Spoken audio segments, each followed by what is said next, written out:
Bharatiya Janata party की file मेरे पास है। ये अजित पवार का बयान 15 जनवरी को आया है और उसके बाद 10 दिन बाद अजित पवार की विमान दुर्घटना में मौत होती है। सर, मैं और एक बात आपके सामने रखता हूं। ये सरकार पूरी तरह से भ्रष्टाचारियों से घिरी है। पूरे देश भर के भ्रष्टाचारी एक साथ लाकर अपने सरकार बनाते हैं, सरकार तोड़ते हैं, सांसद को विधायक खरीद लेते हैं। हम चुनकर लाएंगे, आप रेडीमेड खरीद लेंगे। पहले नेताओं को हम बनाते थे, अब नेताओं को हम खरीद लेते हैं। यह आपकी डेमोक्रेसी है। सर, आज मुझे अजित पवार जी की याद आ रही है। फिर हमारे बड़े नेता थे महाराष्ट्र के, आपके साथी भी रहे हमें आज बहुत सालों से, 3 साल से। दुर्भाग्यपूर्ण तरीके से उनकी मौत हो गई। आज भी हम लोग सदमे में है कि ये कैसा हो गया। इतना एक दमदार आदमी, जिस तरह से उनकी मौत हो गई, दुर्घटना हो गई, आज भी हम लोग सदमे में हैं। अजित, टाइम में खत्म हो गया, ठहरो सर। अजित पवार के ऊपर 70,000 करोड़ के सिंचाई घोटाले का आरोप किया था आपकी सरकार ने, आपकी सरकार ने किया, लेकिन वो भारतीय जनता पार्टी के साथ आ गए और पवित्र हो गए। 15 जनवरी को अजित पवार जी ने एक बयान दिया था।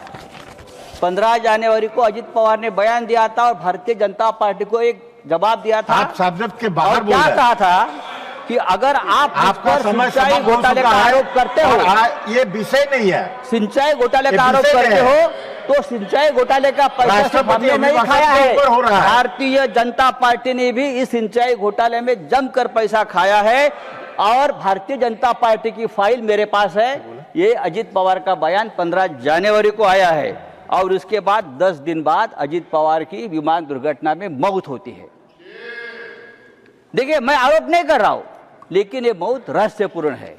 आपके ऊपर आरोप किया, फाइल कहां है? मेरी जानकारी है कि अजित पवार वो फाइल हमेशा अपने साथ रखते थे।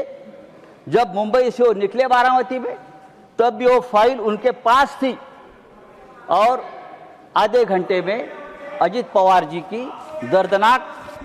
दर्दनाक मौत हो गई। उसकी जांच होनी चाहिए और ये जांच इस तरह से होनी चाहिए, एक इंडिपेंडेंट जुडिशियल इंक्वायरी होनी चाहिए कि ये क्या है। धन्यवाद। भ्रष्टाचार का आरोप। मुझे तो जस्टिस लोया की याद आ गई, मुझे जस्टिस लोया की याद आ गई। जब अजित पवार का एक्सीडेंट मैंने देखा तो मुझे जस्टिस लोया की याद आ गई। क्या इस प्रकार का कोई हादसा तो नहीं होगा? देखिए, सुनने की आदत रखो। ये डेमोक्रेसी है, आप सुनने की आदत रखो।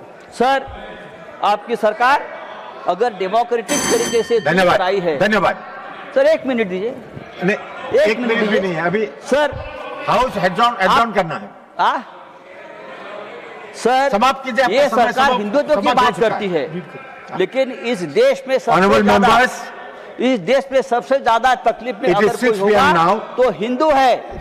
इंदौर में हिंदू गंदे पानी पीकर मरता है। लखनऊ में हिंदू कप सिर्फ पीकर मरता है और बांग्लादेश में हिंदू को मार दिया जाता है और देश के प्रधानमंत्री और देश की सरकार उसके ऊपर चुप बैठी है। सर, आदरणीय राष्ट्रपति जी ने अगर इस बात का जिक्र किया होता तो हम बहुत आपके स्वागत करता। धन्यवाद। Now special mention. महाराष्ट्रातील सर्व बातम्यांचे विश्वासार्ह व्यासपीठ, सकाळच्या सर्व सोशल मीडिया प्लॅटफॉर्मला लाईक, फॉलो आणि सबस्क्राईब करा। तसंच सर्व नोटिफिकेशनसाठी बेल आयकॉन प्रेस करायला विसरू नका।